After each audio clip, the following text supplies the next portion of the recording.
What up, headbangers? How you doing? I'm Robb O'Day, and welcome to the Greasiest of all time. Today we're chilling with Severed Illusions from Wiltshire, England. How you guys doing? I'm good. Why don't you introduce yourselves and let everybody know how you got together? Right, so I'll go first. I'm Stu. I play bass in the band. I'm Cookie. I'm vocals. Charlie on guitar. Cash vocals. And then I play drums. Awesome. How did you guys get the group together? How long have you guys been playing? Oh, God. Well, we established in 2013 we started. So that was just me, Cass and Ant. And obviously we went for a different guitarist and all that to sort of finally to become the lineup that we are now, really. Yeah, man. A few chops and changes. I think, like I say, the three guys. Yeah, it's mainly being guitarist, like, and obviously, well, I've switched from vocals to bass to vocals a few times, so. Yeah, crazy. and a failed attempt at playing guitar. Oh yeah, and a failed attempt at guitar. Yeah, true that. That's awesome. You guys released Stand Our Ground in 2020. How was that experience in recording that? That was good. It was slightly longer than expected. I think we wanted to release it a bit sooner than we actually ended up releasing it. True. Yeah, just waiting for stuff to come through and. Yeah, I think we had like. But the sound quality, you know what I mean. The sound quality was wicked, but you know what I mean. Obviously, what we're recording now recently has been a lot more different in the sounds, how it's heard. You know what I mean? Instead of it was a bit sort of it's more funky. It wasn't catching our sort of energetic energy that we have, and you know what I mean. So no, for sure. Yeah, but I'd probably say it was kind of a raw sort of recording process a little bit more, I think, as well. Where we were just going into the studio and we had like 2 days in there where we just had to smash the drums and bass out all in one day. And then obviously went in the next day and it was tracking the guitars and the vocals. And again, we got it all nailed, got it all happy, sort of saying we got 5 tracks done in the 2 days. But it was just, it was a lot longer for the mixing process we were waiting for, because he was doing it in little bits and pieces when he had spare time because he had other projects on. So it was kind of like a little bit, but we got out in the end. Like I said, it was good. But this recording that we've done and this next one we've got coming out, we're both recorded at the same place, and I say it's probably a lot more true to our sort of sound and our energy, and it's sort of captured it a bit more better, I think. Yeah, the Everything and Everyone is a sick fucking song. Yeah, it's sick as fuck. Even though it is a sort of new release, it is quite an old song. That, you know what I mean? I read that when I was on bass myself, but it's still a hard hitting song. Oh, dude, so good. And like, it's funny too because I was watching a live performance, and your guys' energy live is just like crazy too. So I can understand how trying to capture your energy in a recording would be pretty fucking difficult. And you have to do it raw, old school style. The guys that recorded Everything Everyone for us, they've done or had a lot more experience with recording our sort of sound, as opposed to where we recorded before. So it just come out like the energy was just there more than sort of like older recordings kind of thing. I'd probably say like the guy who recorded us, like the EP, his sort of style is more based in sort of more rocky indie sort of style, whereas the guy who recorded this one, he's come from like metal bands and stuff like that. You're real quiet, mate. I can barely hear you. Oh, sorry. Is that any better? Yeah, it's better. Yeah, my headphones are cranked. Sorry. So I'd probably say he's come from a more metal sort of background. So he's managed to capture our sound a lot better, I think. Yeah, it's weird how certain people can hear things different though, as producers. I mean, I produced our first EP, and it was in my bedroom, and we did what we could with what we had. But our drummer's now our producer, and I don't know how the fuck or who he's channeling through him when he's like mixing our shit. But goddamn, I'm like, I get it back and I hear it. I'm not hating my vocals. You know what I mean? Like it's not like I'm cringing at it. Like, oh God, I hate the sound of myself. I'm actually like, damn, this sounds fucking cool. So it's nice when you find a producer who can fucking capture you and make you sound the way you want to be sounded, or the way you want to sound, without even having to like describe it to them. Really, you're just like they hear it automatically. It's a beautiful thing. How has COVID affected you guys? Oh, sorry. They've showed their passion for the music as well, but they've realised what sort of how we want to put it across as well. So they have helped out a hell of a lot with that as well. Mm-hmm. It's nice when you have somebody who knows what they're doing, to the point where they can give you those little like tidbits that you wouldn't even think about, or like, oh, do a harmony here, and you're like, oh fuck yeah, like do a double scream there, and you're like, shit, dude, it's so powerful. So it's cool when you get to pick people's brain from that have experience in a different element. Especially when it's like a sort of like an outside set of ears as well, because it just kind of gives like like you say, like, you know, just putting like a random thing in somewhere like halfway through the song or whatever, it can make or break a track. I mean, completely. And it could be the littlest fucking thing. Like in one of our tracks, our drummer put reverse vocals that fade in only in 2 little spots before 2 words, and then, like, you don't realize it at first, but the more you listen to it, you're like, oh shit, like it totally adds this little crispy element, and I love it. It's like reverse crashes on the drums and stuff. Where we've gone to studios, and it is literally, we've set everything up, all prepared for good intentions, and then you hear the engineer guy say, oh, we've never actually recorded a metal band before. And then straight away, that just put a damp on the whole situation. And don't want to say any bad names to any studio, but it was just sort of a waste of our time, that was. But that was a long time ago. That was before Charlie and Stubby joined. Mm-hmm. But that was fair enough. They tried to give us another like free session to do it, and we went back, and it was the same. You know what I mean? They didn't know what they were doing. No, I've totally. First band doing digital. We've always done all analog recordings. Yeah, it's weird because I've always ended up doing drums live or with VSTs with an electric kit. But this time Andy was like, no, I want to. So we like we mic'd up the amps and everything, and like reamped and everything, and it's like, holy fuck, what's such a difference from plugging directly in to versus like that crisp sound and balls that you get from like the sound of an amp. And I think that needs to come back. Oh yeah. Even just getting that slight bit of feedback here, you know what I mean, there and there, it just shows the sort of aggression, and you know what I mean. I agree. Metal music is a really hard music to produce, and if you don't understand what elements to bring out and what elements to hide, because I mean, a lot of it nowadays, a lot of new. Well, not necessarily new metal, but metal that's produced on higher levels. It sounds almost too perfect, like with drum triggers and stuff like that. It just doesn't sound raw and crispy and like punch you in the balls anymore. It's almost like an electric drum kit's being put in, and the guitars are being put through like a modulator, and it's just it's got to sound sort of like human still. Do you know what I mean? It's got that human element. Yeah, you can't be like, you can work to like drummer goes to a click track, but like let the guitarist fuck up a little bit to the drummer. You know what I mean? Like that's what makes songs, and that's what, like, if you listen to any old classic metal song, you're gonna hear 1 fuck up, 2 fuck ups. You know what I mean? For sure. And that's what makes the recording. We've actually recorded a song where we actually missed a verse out, and then we only realised once we heard it back. Oh yeah. But that's the thing, we released it like that, but we were like, fuck it, you know what I mean? We'll do it when it's live, but it's just, that's what sucks about going into studio too versus being able to record at home now, is you are rushed, and those little things like, oh fuck, did we actually fully listen to the song, or we were like so focused because you're in there for 2 days, you don't get that we can listen to the song for 3 weeks and see if there's any little things that pick out, you know. So definitely it is like when you're doing a 2-day recording session, it's fucking hard. You have to have it down. And even if you have your songs 100% down, Murphy's Law, you know what I mean? Anything that can fuck up will fuck up. So it's just kind of, you got to do what you do. And it's usually Charlie's guitar, that is.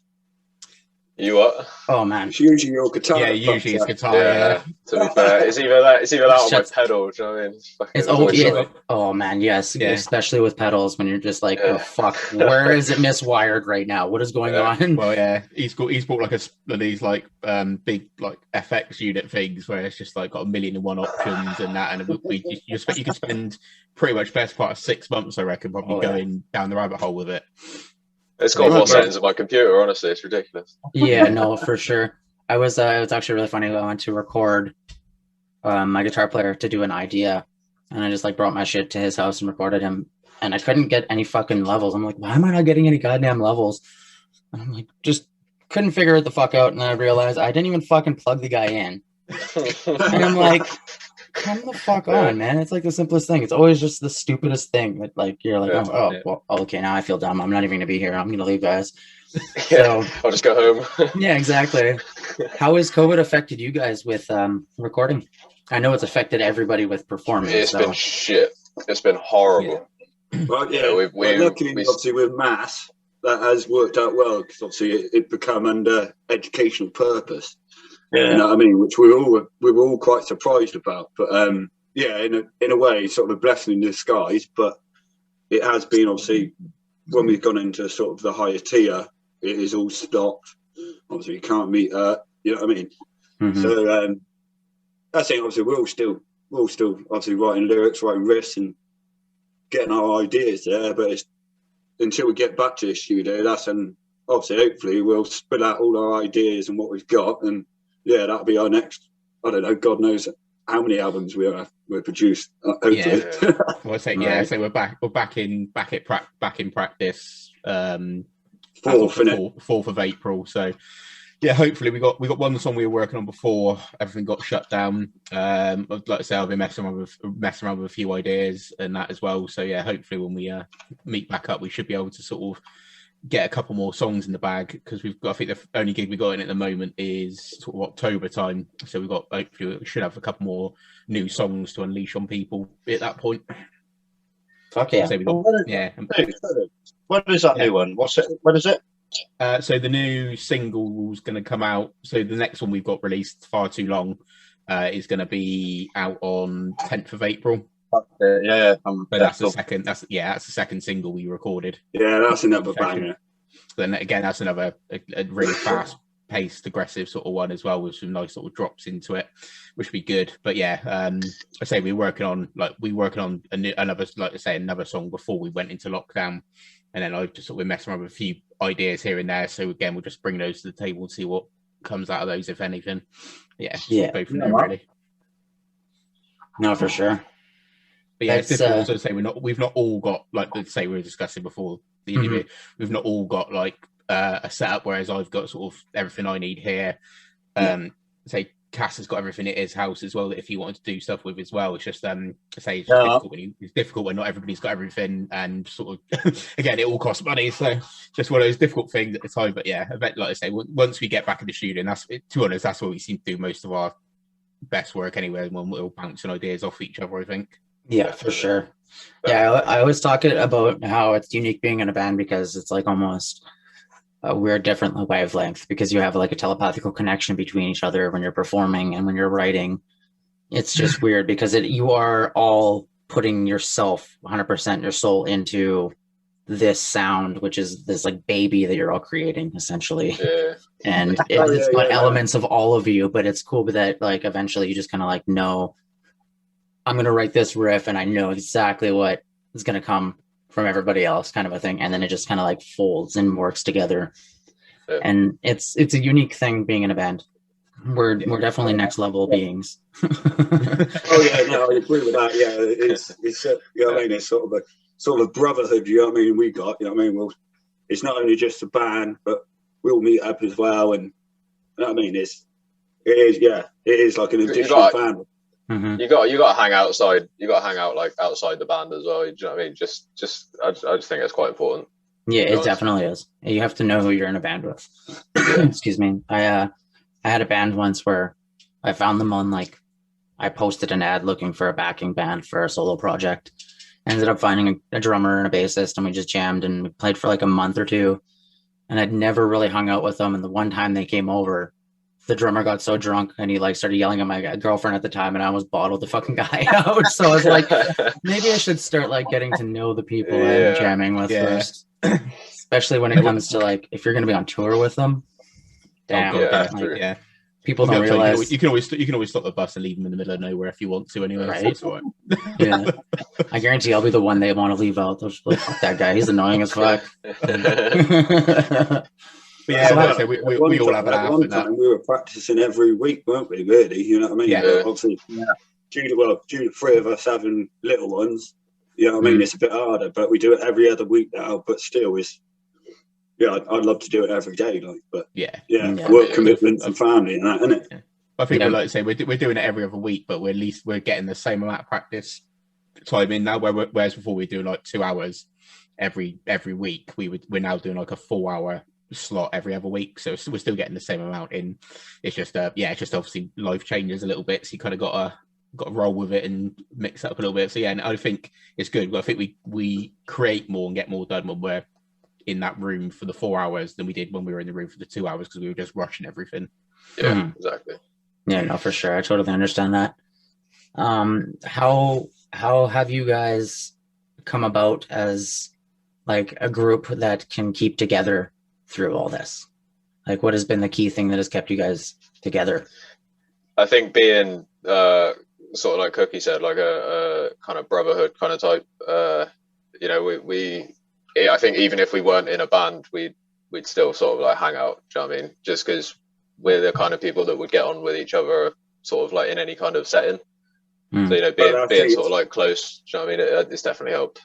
Yeah, for sure. Our band chat on Facebook, that's just constantly going till God knows what time in the morning.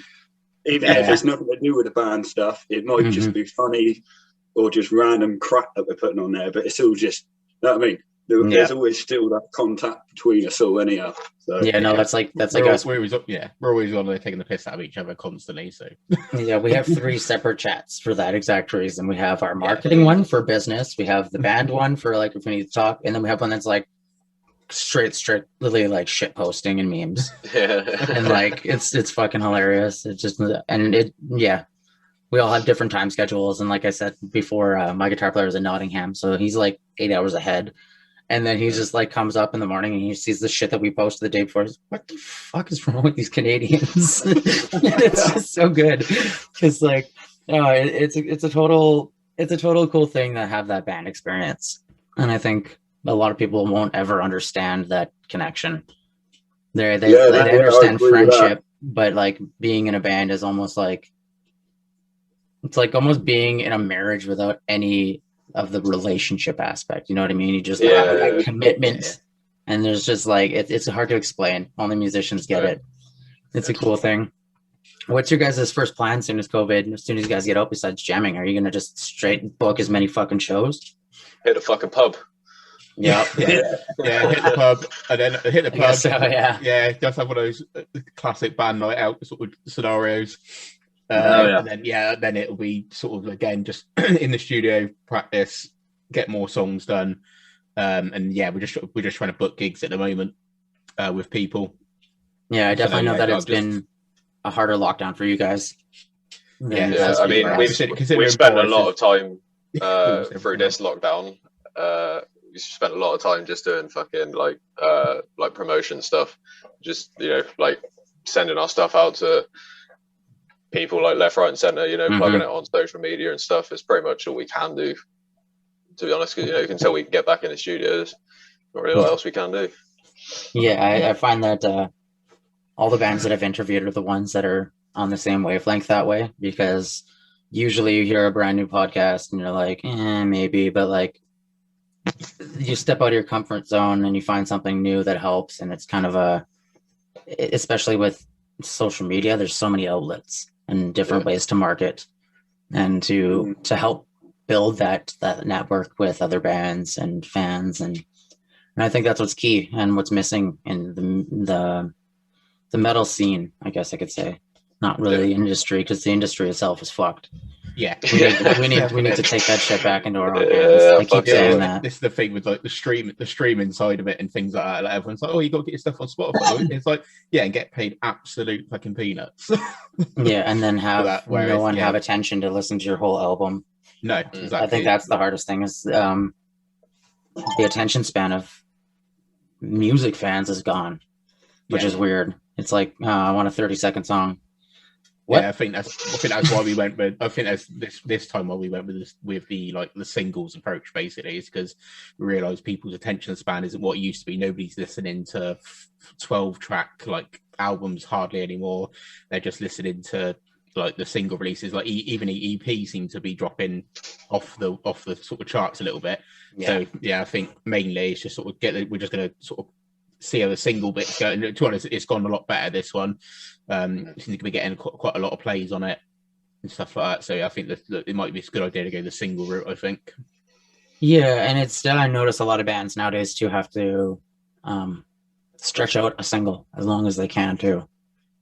So it's almost it kind of limits us to what we can write. I think I said that in a couple interviews ago, that it limits us with the ability, because now it's well, we have 12 songs that we've written. There's our year. You know what I mean? It's not like there's our album. There's our year. If we're dropping one a month, so you're gonna end up like Prince's dad in fucking Purple Rain, where you have this huge back catalog of like 500 songs that are never released. Never released. Yeah, it's not how music should be. I definitely think that social media has killed the attention span for music and anything in life in general. Now you want to watch quick things that are lots of them. You know what I mean? Yeah, with no adverts.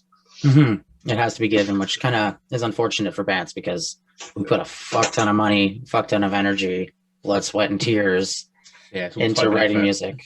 Yeah, and like each member of a band, you think has 20 years minimum, depending on our age. You know what I mean? Of how long we've been working on it.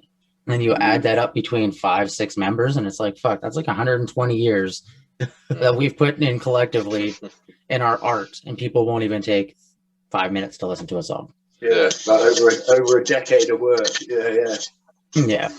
In like 10 years ago, you used to be able to like put a song on Facebook and everyone would be able to hear it and you'd love it. But now it's the algorithms kind of like fuck you in the ass to the point where you can't get seen unless you're like paying for it. And I get investing in your career, but investing just to be seen on a small platform is kind of a weird concept to me. Yeah, no, it is all a bit backwards these days. Yeah. But I think, I mean, we've even done gigs where we've travelled and it's, you know, I mean, got no money, and it's been more out of our pocket. And you get to the venue and you're like, what, 20 people we're playing to? It's just like. Okay, we went to Cardiff in Wales to play a gig in the back of a carpeting van. Sat in the back of a fucking van. It was horrible. That's literally how Fever 333 started their career, was in the back of a square box van. They put on a free show in a parking lot, and then all of a sudden people wanted more of them, and I'm like, it's all about that, like, it's all about that, like, old school, like, let's rent a fucking a church and rock the fuck out of a church because no one else will hire us. If there was anything in the industry you guys would change, what do you think it would be? Oh God, I'd say go back to the streaming thing, like the payouts that artists get from the stream thing, and this is where they've kind of got you, really, is that the only way to release music now is on these so-called like platforms that are meant to be there for musicians, but they're not really there for musicians. They're just there for you to pay to upload all your stuff to them, and then they don't really care what happens after that. And then obviously the less attention you get, the less they kind of got to pay out anyway, despite them only paying like peanuts out for each pair of the song anyway. Mm-hmm. I'd probably say more equal and fair pay for sort of streams, I think, for smaller artists and stuff like that as well, because it's like, say, the big artists and that they get their millions and millions of views, but again, they still make their most of their money from merch and things like that. So it's kind of like trying to get that old school sort of mentality back, where you go to a gig, you buy a CD, you buy a T-shirt, you buy like some sort of merchandise that actually goes to the band rather than getting it funneled off to all these little sub companies that you're kind of stuck with. Yeah, man. That's Yeah, right. for sure. Yeah, it's definitely weird. I know that. So I tried to start a record label a long time ago with my best friend, and even before, when people weren't buying our CDs because we were putting out CDs, we ended up having to do like download cards, so that you'd buy this card and then you can go get the free download instead of having like a physical copy, which made no sense to me. No, That people would rather have a digital copy than a physical CD. And I'm like, I'm all about CDs. My CDs collection is destroyed because I've had it for so long. You know what I mean? yeah, They're like, same here, man. the I cases love are CDs. shredded, and like it's a weird mentality to see how things have changed in the past 10 years alone, Don't quit. for That's sure. it now, isn't it? Yeah, because everything's kind of like on the phone now, isn't it? So of course, everyone's sort of like, oh, I don't want to buy a CD to just put it into my computer, to then put it on my phone and then only play it on my phone. So Yeah. they just like, I'll just get instant straight route in, download onto my phone, bypass all the other sort of stuff, and it just takes away that whole thing. Like you get the CD, take out the wrapper, get the booklet out, look at all the inserts, stuff that you got with it now. It's just it's It just also takes away going up to the band at their table while they're all Yeah. greasy and sweaty after performing and being like, dude, you guys are awesome. Can I buy a CD? Like Yeah. that's the best feeling as a musician, getting people to come up to you and just being like genuine and want to talk. Yeah, that's it now. Yeah. So if you want to do it, you can get it download it off of Bandcamp, or you can stream it on Spotify. Yeah. That's kind of it. It's no like you said, no like interaction. Mm-hmm.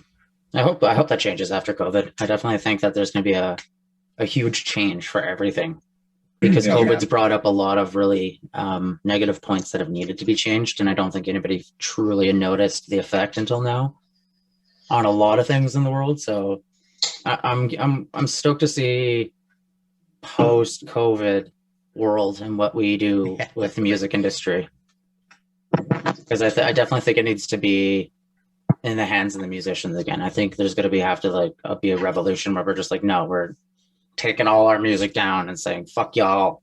You want it? You got to come see us. Got to come see us. Got to buy a physical copy. Get it. Yeah, exactly. Cool. Is there anything you guys want to say before we wrap up?